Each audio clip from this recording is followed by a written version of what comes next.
जय हिंद। आप सभी लोगों को पता है कि हम ट्रांसफॉर्मेशन का सीरीज चला रहे थे, जिसमें कल आप लोगों को हम बताए थे कि अफर्मेटिव सेंटेंस से नेगेटिव सेंटेंस को जो है कैसे बनाया जाता है। तो इसमें जो है कल के लेक्चर में जो है 2 रूल हम आप लोगों को बताए थे। डिग्री ऑफ कंपैरिजन का मैटर जो आया था, इसमें थोड़ा समय लगा, इसीलिए थोड़ा सा रह गया था। आज उसको लेकर के आए हैं, आज ये चैप्टर कंप्लीट होगा।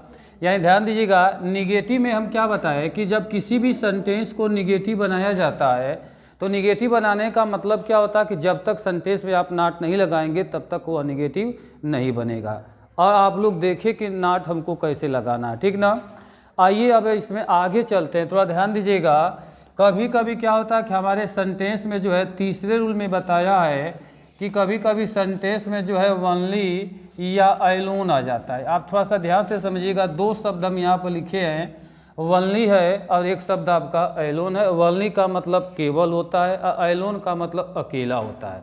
यानी इनसे बने हुए वाक्यों को हम निगेटिव में कैसे जो है कन्वर्ट करते हैं, ध्यान दीजिएगा।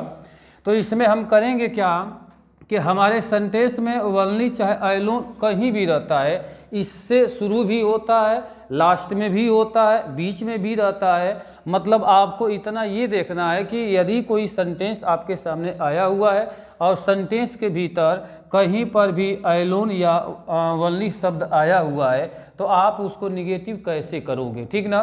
तो इसको निगेटिव करने का मतलब ये है कि इन दोनों में से कोई भी वर्ड यहाँ पे दे रखा रहेगा तो आप इनके जगह पर सीधे सीधे लिखेंगे क्या, नन बट का प्रयोग करके आप उस सेंटेंस को जो है बनाओगे। उसके जगह पर क्या लिखना है, नन बट लिख देना और सेम सेंटेंस को जो है उतार लेना है, ठीक ना। जैसे एक एग्जांपल देखिए हम ले रहे हैं, ध्यान दीजिएगा। जैसे यहाँ पर लिखा है कि Sohan alone got the first prize है। इस क्वेश्चन को थोड़ा ध्यान से देखिएगा। लिखा है कि Sohan got the first prize है, ये आपका जेड है।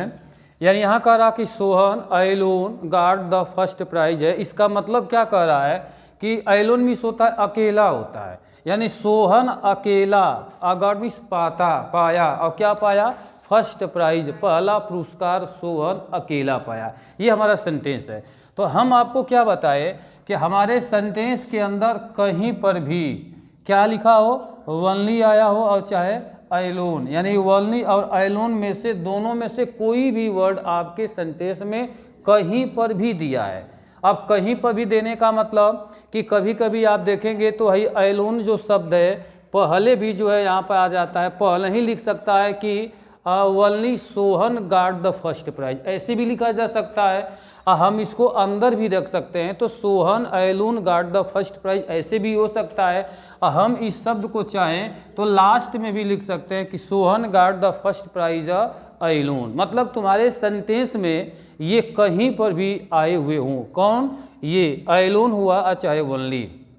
तो इसको निगेटिव आप कैसे बनाओगे, ये कौन सा निगेटिव है, ट्रांसफॉर्मेशन का निगेटिव है। ट्रांसफॉर्मेशन में हर बार हम आपको बता रहे हैं कि ट्रांसफॉर्मेशन में क्या होता है कि केवल सेंटेंस का जो फॉर्म होता है उसी को बदला जाता है ना। उसके मीनिंग में या सेंस में जो है किसी भी तरह का कोई भी परिवर्तन नहीं होना चाहिए, इतना ध्यान देना है। तो हम जब इसको सॉल्व करेंगे तो इसका रूल क्या होता है कि यदि किसी भी सेंटेंस में अलोन आता है चाहे ओनली आता है और निगेटिव यदि बनाने को कहा जाता है तो आप जो है सबसे पहले सेंटेंस का प्रारंभिक शब्द क्या होगा, नन बट। तो हम सबसे पहले शुरू क्या करेंगे, यहाँ से लिखेंगे नन बट और इसमें से अलोन शब्द जो होता है आपका हट जाएगा। ध्यान से समझिएगा इसको। अलोन शब्द को क्या करेंगे, हटा। ये अभी भी बताया कि अलोन कहीं पर भी हो, पहले हो चाहे बीच में हो चाहे लास्ट में हो, चाहे ओनली चाहे अलोन कोई भी रहेगा। तो आप उसको देख करके निगेटिव बनाने के लिए सबसे पहले लिखेंगे क्या, नन बट। अब सेम सेंटेंस को उतार लो जो बचा है, यानी इनको छोड़कर जो सेम बचा है अब ले लो यहाँ से।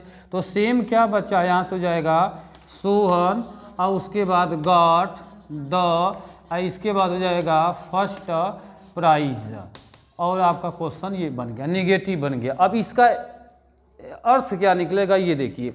अब देखिए इसके मीनिंग में अंतर नहीं है, लेकिन स्ट्रक्चर यहाँ पर बदला ना, केवल इसके फॉर्म को बदलना था, इसके मीनिंग को नहीं बदलना था। तो अब देखो क्या ये क्या कह रहा है कि Sohan alone got the first prize, Sohan अकेला पहला पुरस्कार पाया। ये कह रहा कि नन बट मतलब कोई नहीं, लेकिन सोहन पहला पुरस्कार पाया। तो क्या इसके मीनिंग में डिफरेंट है? मीनिंग आपका वही है, लेकिन सेंटेंस का स्ट्रक्चर क्या है, बदल चुका है। तो आप लगा लेंगे ना, यानी कहने का मतलब यह सेंटेंस टफ नहीं है, क्रिटिकल नहीं है, लेकिन मौके पर यह बात याद आ जाए, ये आपका क्रिटिकल है। मौके पर याद करने का मतलब मान लो कोई सेंटेंस दे दिया, निगेटिव बनाने को कह रहा है, अचानक ये अलोन और ओनली की बात जब आपको याद रहेगा तभी सॉल्व कर पाओगे, और नहीं याद रहेगा तो आप नहीं कर पाओगे।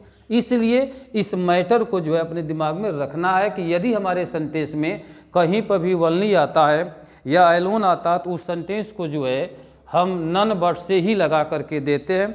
जैसे एक क्वेश्चन और देखिए, ध्यान दीजिए, एक क्वेश्चन और लिख रहे हैं ठीक ऐसे ही। अब इसको जो है हम कैसे सॉल्व करते हैं थोड़ा ध्यान दीजिए। यहाँ है कि ओनली ए फूल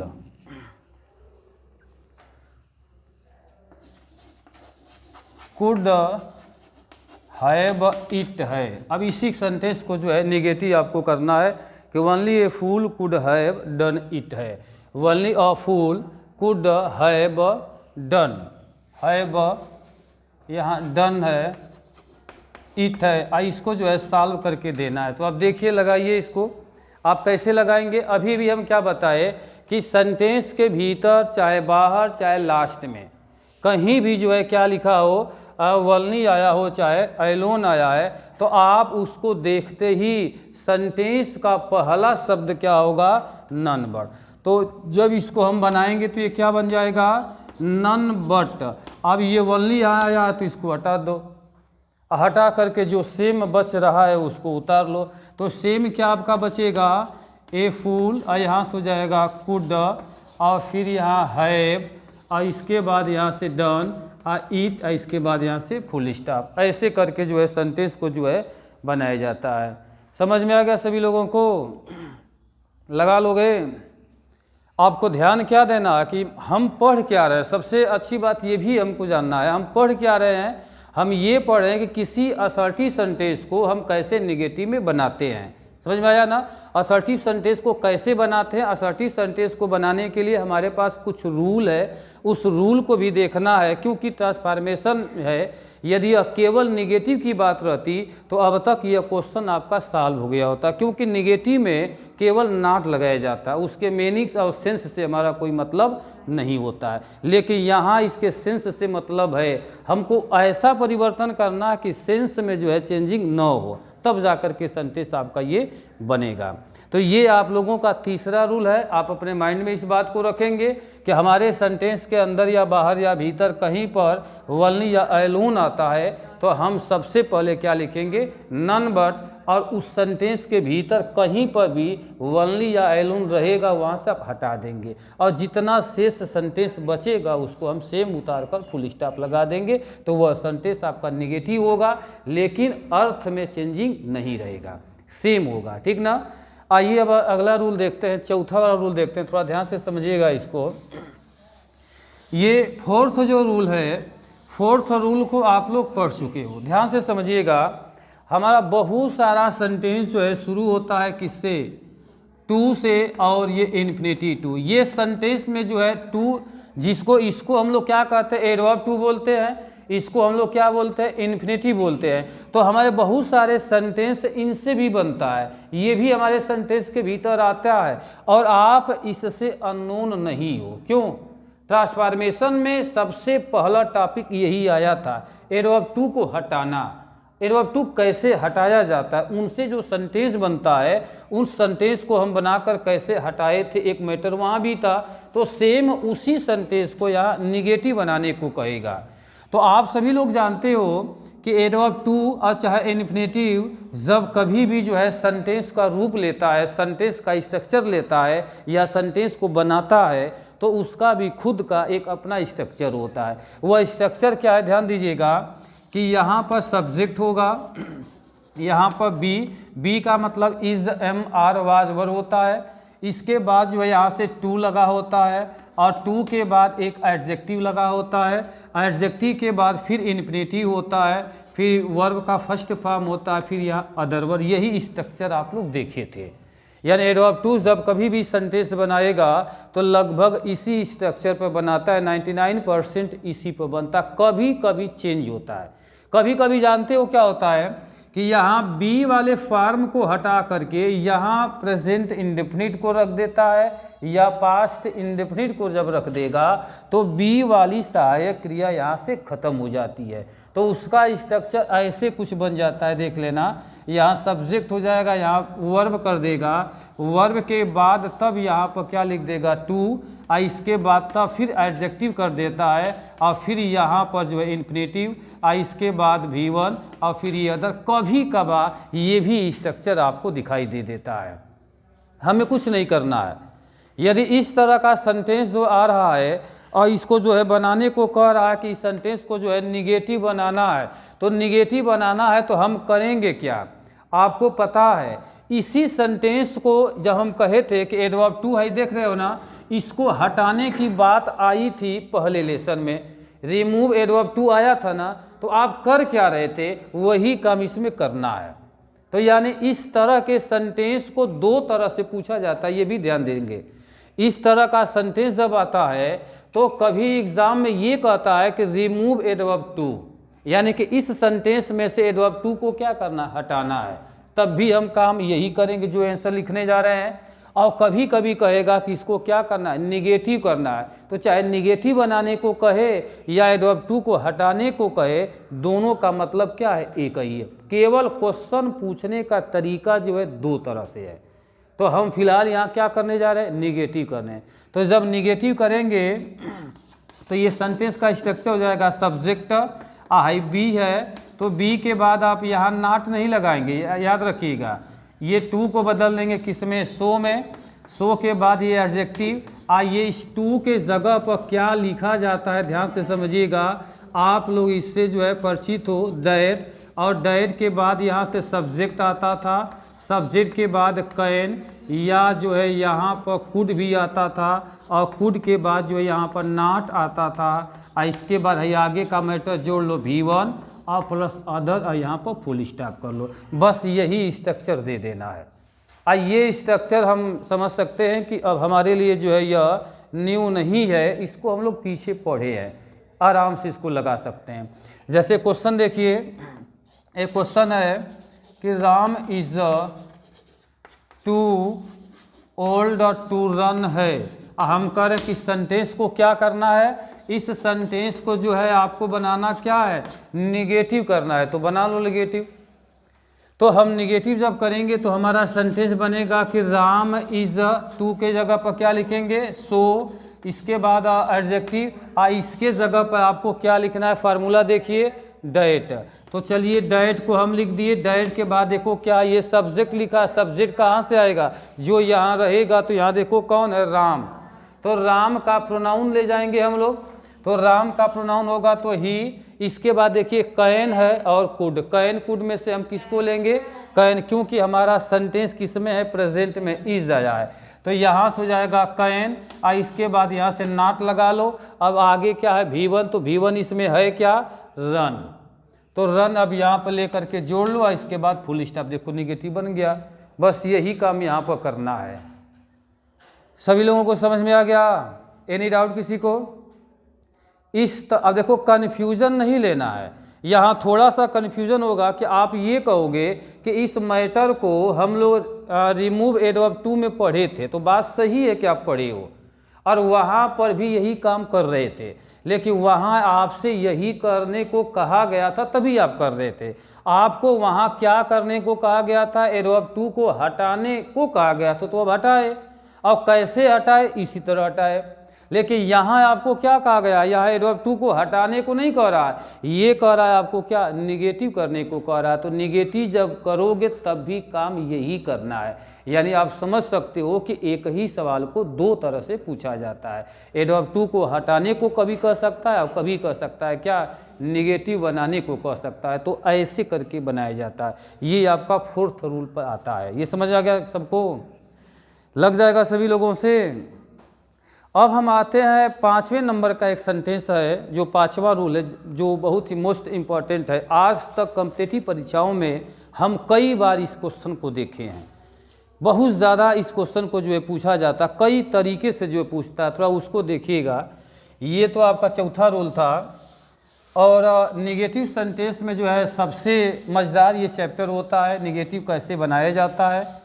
और निगेटिव में सभी लोग समझ सकते हो कि ट्रांसफॉर्मेशन के अंतर्गत हम लोग काम कर रहे हैं। ध्यान से समझिएगा, बहुत सारे हमारे क्वेश्चन जो है ऐसे शुरू होते हैं, एज, सून, एज से भी शुरू होते हैं। बहुत हमारे क्वेश्चन ऐसे शुरू होते हैं।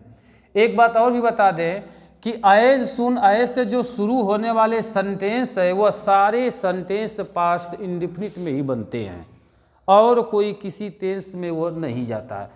तो इनसे यदि कोई सेंटेंस बन करके आया है और उनको कह रहा है कि इसमें निगेटिव बनाने को कह रहा है, तो हम कैसे बनाएंगे, सवाल ये है।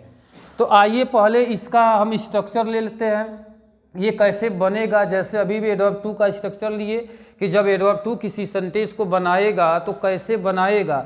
हर चीज़ का एक स्ट्रक्चर होता है, बिना स्ट्रक्चर का इस संसार में कोई चीज़ बना नहीं है। सबका पहले क्या बनता है, स्ट्रक्चर बनता है। जैसे हमारी शरीर ये है, इसके भी अंदर एक स्ट्रक्चर है, कंकाल हमारा है। मरने के बाद आदमी को छोड़ दिया जाए तो वह सड़ गल जाएगा और उसकी कंकाल वैसे ही पड़ा रहेगा। उसी तरह हर सेंटेंस का, हर चीज़ का एक स्ट्रक्चर है। तो देखो, जब ये सेंटेंस बनाएगा तो एज, सून, एज, इसके बाद जो है एक यहाँ पर सब्जेक्ट होता है, वर्ब का सेकेंड फॉर्म होता है, फिर ऑब्जेक्ट होता है, फिर अदर, और यहाँ जो है कामा लग जाएगा, या कभी कभी जो है आप लोगों को फुल स्टॉप भी जो है दिखाई देता है, ठीक ना। इसके बाद फिर एक सब्जेक्ट होता है, फिर वर्ब का सेकेंड फॉर्म होता है, फिर ऑब्जेक्ट, और फिर जो है अदर। दो सेंटेंस इसमें होते हैं। आप ध्यान से थोड़ा समझिएगा। इसमें एज, सून, एज से जो सेंटेंस हम लोगों का शुरू होता है, इसमें मैक्सिमम कम से कम दो सेंटेंस जो है देता है। एक सेंटेंस का स्ट्रक्चर जो है यहाँ तक देखिए, यहाँ तक ये है, यहाँ कामा लगा होता है, और कामा के बाद एक और स्ट्रक्चर होता है। जैसा अभी भी हम आपको बताए कि एज, सुन, एज जब कभी भी किसी भी सेंटेंस को लेता है या स्ट्रक्चर देता है तो वह ज़्यादा से ज़्यादा यही समझ लो कि वह हमेशा पास्ट का ही टेंस लेता है।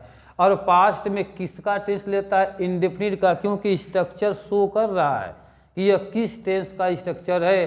क्योंकि सब्जेक्ट के बाद V2 किस में आता है, पास्ट इंडेफिनिट में आता है। सब्जेक्ट के बाद V2 किस में आता है, पास्ट इंडेफिनिट में आता है। ठीक, तो इसको करना क्या है, इसको करना क्या है, हमको निगेटिव जो है कर लेना है। तो ध्यान दीजिएगा कि जब कभी भी आप निगेटिव बदलोगे किसको, एज, सुन, एज वाले को, तो एज, सुन, एज वाले सेंटेंस में जब निगेटिव जाता है तो इसके जगह पर यहाँ नो सूनर हो जाता है। क्या हो जाता है, नो सूनर हो जाता है प्लस। ध्यान से समझेंगे, एज, सुन, एज के जगह पर क्या हो गया, नो सूनर है। इसके बाद जो है जितना सेंटेंस बचा है ना, इस सेंटेंस में से इसके सहायक क्रिया को बाहर कर दो। तो सहायक क्रिया इसमें हमेशा कौन होगा, डिड। क्यों डिड होगा, क्योंकि यह पास्ट इंडेफिनिट है। तो यहाँ से जब डिड बाहर आएगा तो ये सब्जेक्ट अंदर जाएगा ना, तो ये बताओ ये भी चेंज होगा कि नहीं होगा। क्यों चेंज होगा, क्योंकि पास्ट इंडेफिनिट में हेल्पिंग वर्ब और वर्ब से पटती नहीं है। अब पटने का मतलब कि जब ये रहेंगे तो यह V1 में रहेगा। ठीक, ये जब नहीं रहेगा तो ये क्या हो जाएगा, V2 होगा। ये आप पीछे पढ़े ही हो। तो यहाँ से ये V1, इसके बाद फिर ऑब्जेक्ट, और फिर यहाँ से अदर। ठीक, अदर के बाद जो है आप लोग क्या करोगे कि अदर के बाद इन दोनों को आप लोग जोड़ लोगे किससे, दैन, और दैन के बाद ये दूसरा सेंटेंस जो है सेम उतर करके यहाँ पर चला आता है। यही इसका स्ट्रक्चर होता है, यही इसका फार्मूला होता है। सभी लोगों को समझ में आया कि नहीं आया? एनी प्रॉब्लम किसी को? एक क्वेश्चन लेते हैं, ध्यान दीजिएगा। जैसे क्वेश्चन कह रहा है कि एज सून एज आई सा अ टाइगर है, कामा इधर हम कह दिए कि आई रैन अवे है, आई इसको हम कह दें कि निगेटिव में आप बदल दो, तो फार्मूला यही है, देख करके लगा लो, लग जाएगा सभी लोगों से। तो ये सेंटेंस किससे शुरू है? एज सून एज से शुरू है, तो हम करेंगे क्या कि इसके जगह पर हमारा फार्मूला कह रहा है कि आपको क्या करना है, नो सूनर लिखना है, लिख दिए। इसके बाद क्या लेना है? डिड लेना है, डिड ले लिए। इसके बाद सब्जेक्ट, सब्जेक्ट कौन है? आई। सब्जेक्ट के बाद V1 यानी ये साग कलमट हो जाएगा फर्स्ट फॉर्म में सी। ऑब्जेक्ट क्या है? अ टाइगर, चलो टाइगर ले लिए। इसके बाद इन दोनों का जोड़ेगा किससे? देन, और सेकेंड सेंटेंस से उतार लो, आई रैन अवे, आई इसके बाद फुल स्टॉप, बस यही करना है, नहीं लग जाएगा? केवल फार्मूला देखो, क्वेश्चन को जो है लगाते जाओ। एनी प्रॉब्लम किसी को समझने में? यही है, निगेटिव जो है बोर्ड एग्ज़ाम में जो है कम से कम एक क्वेश्चन जो है दे देता है। सबसे ज़्यादा हम जब भी देखें बोर्ड पेपर में तो एज सुन एज को ज़रूर लिया जाता है। एज सुन एज वाला क्वेश्चन तो बड़े बड़े प्रतियोगी परीक्षाओं में भी दे देता है। TGT में कई बार ये देखा गया है, PGT में भी कई बार देखा गया है। तो इससे आप लोग सतर्क रहेंगे। इस क्वेश्चन में जो है करेक्शन में आ जाता है, सिंटेक्स में भी इसको उठा कर दे देता है। यहाँ एज सुन एज लिखा रहेगा, मिस पॉइंट जानते हो कहाँ करेगा? यहाँ डिड के जगह पर कुछ और लिख देगा या लिखवा ही नहीं करेगा और सेम उतार देगा, कहेगा करेक्ट करो। तो आप हमेशा ध्यान देना कि जब एज सुन एज जब कन्वर्ट होता है नो सुनर में तो तुरंत अपने सहायक क्रिया को खींच लेता है तुरंत बाहर, और जब ये बाहर जाएंगे तो यहाँ का वर्ब का जो सेकेंड फॉर्म है ये तुरंत होगा किसमें? फर्स्ट में। यहाँ भी मिस्टेक दे देता है, यहाँ सेकेंड रख देगा और कहेगा कि सही करो, नहीं कर पाओगे। तो इन्हीं छोटी छोटी बातों को जो है देखा जाता है, और यही ग्रामर है। ग्रामर बहुत मज़ेदार चैप्टर होता है, केवल ग्रामर दिमाग से जो है समझा जाता है। आएगा तो खूब आनंद आता है, खूब मज़ा आता है, और नहीं आएगा तो एकदम इससे नीरस कोई सब्जेक्ट है ये नहीं है ना? हमें नहीं लग रहा है कि आप लोगों को नहीं आएगा, लग जाएगा सभी लोगों से। एक रूल और इसका बचा हुआ है, आइए थोड़ा उसको हम लोग देखें। छठवें रूल में ये क्या कह रहा है? छठवां रूल जो है कुछ नया रूल नहीं है। जैसे सबसे पहले हम निगेटिव में आपको क्या बताएं? सबसे पहले निगेटिव में बताया कि यदि किसी भी सेंटेंस को जो है निगेटिव यदि करना है तो हम आपको क्या बताएं कि आप जो है उस सहायक क्रिया के बाद नॉट लगाएंगे। ये तो पक्का है। नॉट क्यों लगाओगे? क्योंकि आप जो है निगेटिव करने जा रहे हो, तो निगेटिव में जब तक नॉट नहीं आएगा तब तक निगेटिव नहीं बनेगा। और दूसरी बात क्या था कि उसके बाद वाला जो शब्द मिल रहा है उस शब्द का हमको विलोम कर लेना था, अपोजिट वर्ड कर लेना था। कभी कभी ऐसा भी होगा कि बहुत सारे ऐसे शब्द होता है, कहेंगे कि निगेटिव इसका अपोजिट वर्ड क्या है, नहीं मिलेगा तब क्या करेंगे? जैसे देखो एक क्वेश्चन हम यहाँ लिख दे रहे हैं, यहाँ हम कह दिए कि आई सा द ताज है। देखो आई सा द ताज, मैं ताज देखा, ताज का मतलब ताजमहल, मैं ताजमहल देखा। और हम कह रहे हैं कि इसको निगेटिव में बदल दो। निगेटिव में असर्टिव टाइप का जो क्वेश्चन है आप लोग देखे ना, वहाँ पर असर्टिव टाइप वाले सेंटेंस में हम मेन चीज़ क्या बताएं कि आप इसमें नॉट लगाओगे, तो नॉट लगाओगे तो नॉट जानते ही हो कि अकेले तो जाता नहीं है, वह अपनी सहायक क्रियाओं को हेल्पिंग वर्ब को खोजता है। तो ये हेल्पिंग वर्ब को खोज कर ले आएगा, तो ये पास्ट इंडेफिनिट है तो डिड आ जाएगा, डिड नॉट लग गया। अब देखने का विलोम जानते हो तो लगा लो, तो सी तो वही है, ये सा का फर्स्ट फॉर्म होगा तो सी आ ही जाएगा। तो सी का अपोजिट वर्ड यदि जानते हो तो लगा लो। तो हमारे विद्वानों ने यहाँ एक रूल बनाया कि यदि बाई द वे आपको मौके पर अपोजिट वर्ड न मिले तो उसके लिए एक रूल यहाँ आप लोग लगा दिए, क्या? Did not fail. Did not fail to का प्रयोग करके भी आप सेंटेंस को सॉल्व कर सकते हो। लेकिन एक चीज़ ध्यान दीजिएगा, ये हमारे विद्वान कहते हैं कि वहाँ पर आप क्या लिखोगे? डिड नॉट फेल लिखोगे। तो डिड नॉट फेल लिखने का मतलब क्या है कि ऐसे सारे सेंटेंस जो आएंगे वह हमेशा पूछे जाएंगे किस टेंस में? तब ये जब डिड नॉट लगा रहा है तो ये डिड क्या कह रहा है कि डिड आने का मतलब किसके? सारे सेंटेंस पास्ट इंडेफिनिट में ही रहेंगे तब, यानी पास्ट इंडेफिनिट वाले को ही ऐसे बनाया जाएगा। हमारे विद्वान तो ये कहे, लेकिन हम भी इस चीज़ से सहमत है। बाई द वे यह क्वेश्चन जो है आपको ऐसे कह दिया कि आई हैव सीन लिख दिया, सीन द ताज लिख दिया और कहा कि सेंटेंस को अब नेगेटिव बना दो, तो क्या इसमें डिड नॉट फेल रखोगे? नहीं, क्योंकि उनका ये मानना है कि ज़्यादातर सेंटेंस हमेशा पास्ट ही में रहेगा, इंडेफिनिट में रहेगा। तो आप नॉट लगाने जब जा रहे हो तो मेन मतलब क्या है? नॉट फेल टू का है। अब डिड क्यों आया? क्योंकि यह टेंस किस में था? पास्ट में था, तो इसकी सहायक क्रिया यही होती ही है, तभी इसको लाया गया है। जबकि इस टेंस को हम बनाएंगे तो यहाँ भी ये हैव का प्रयोग करेंगे, हैव नॉट फेल का प्रयोग करके लगाएंगे, तब जा करके लगेगा। ठीक ना? तो आइए इस क्वेश्चन को थोड़ा सॉल्व किया जाए। यह रूल क्या कहता है कि यदि तुम्हारे सेंटेंस में कभी ऐसा क्वेश्चन आ जाए जिसका अपोजिट वर्ड लेने में हमको कठिन लग रहा है, नहीं ले पाते हैं, तो वहाँ पर डिड नॉट फेल का प्रयोग करके आप लगा सकते हो। ठीक ना? तो डिड नॉट फेल जब आप यहाँ पर लगाओगे, देखो कैसे करोगे। आई डिड नॉट, ठीक, और यहाँ से अब ले लिए क्या? Fail to. अब आगे का सेंटेंस जोड़ लो। आगे क्या जोड़ेंगे? यही ना हम जोड़ेंगे। तो साद ताज ये जुड़ा जाएगा। लेकिन अब बताइए कि जब इस सेंटेंस में फेल आ चुका है तो फेल अब यहाँ का जो है फर्स्ट वर्ब हो गया। ये हुआ कि नहीं हुआ? तो अब जब ये फर्स्ट वर्ब हो गया तो ये वर्ब जो है आपका क्या हो जाएगा? फ्री हो जाएगा। समझ में आया ना? यह वर्ब क्या हो जाएगा? फ्री हो जाएगा। तो जब कोई वर्ब फ्री होता है तो किस पार्ट में जाता है? फर्स्ट में, सी। इसके बाद तब हो जाएगा द ताज फुल स्टॉप। ऐसे करके बनाएंगे। अब देखो इसका मीनिंग क्या कह रहा है कि मैं ताज देखा। इसका मीनिंग देखो क्या कह रहा है? सेम यही मीनिंग आनी चाहिए। निगेटिव ही करना है लेकिन मीनिंग यही होना चाहिए कि ताज वो देखा है तो देखा है तो देखा है, इसमें भी होना चाहिए। तो देखो क्या ये कह रहा है कि I did not fail to see the Taj. मैं ताज देखने में फेल नहीं हुआ। फेल का मतलब असफल नहीं हुआ। मैं ताज देखने में असफल नहीं हुआ, इसका मतलब क्या है कि मैं ताज को देख लिया। यही रूल कहता है। सबको समझ में आ गया ना? इस विधि का यूज कब करोगे? जब तुम्हारे सेंटेंस में कभी ऐसा भी वर्ब आ जाए जिसका अपोजिट वर्ड आपको नहीं मिलता है, तो वह डिड नॉट फेल का प्रयोग हम कर लेंगे। लेकिन इतना ध्यान देना कि वह टेंस जब पास्ट में इंडेफिनिट में रहेगा तभी डिड आएगा।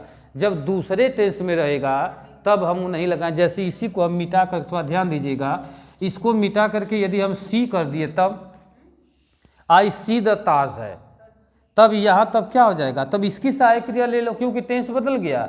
ये प्रेजेंट इंडेफिनिट हो गया है, तो प्रेजेंट इंडेफिनिट की हेल्पिंग ऑफ डू और डज होता है। तब हम यहाँ पर क्या लिखेंगे? Do not fail to see the Taj, ऐसे लिखेंगे। तो जो टेंस रहेगा उसके अनुसार ये सहायक क्रिया आप ले लेना। लेकिन जब रूल ये कहता है कि हमेशा डिड नॉट फेल का हम प्रयोग करेंगे, तो आपसे जो भी क्वेश्चन पूछा जाएगा वह हमेशा किस में रहेगा? पास्ट इंडेफिनिट में ही पूछा जाएगा। लेकिन हम आपको इसलिए बता दिए, कभी हो सकता है कि एग्जामिनर आपका टेस्ट लेना चाहे, अदर टेंस भी दे देगा, तो आप इस विधि को ऐसे ही लगा लेंगे। जो टेंस रहेगा, जिस टेंस का रहेगा, उस टेंस की सहायक क्रिया को लेकर के लगा लेंगे, क्वेश्चन आपका लग जाएगा। यही आपका नेगेटिव था। नेगेटिव में 6 रूल होता है, 6 रूल आपको बता दिए।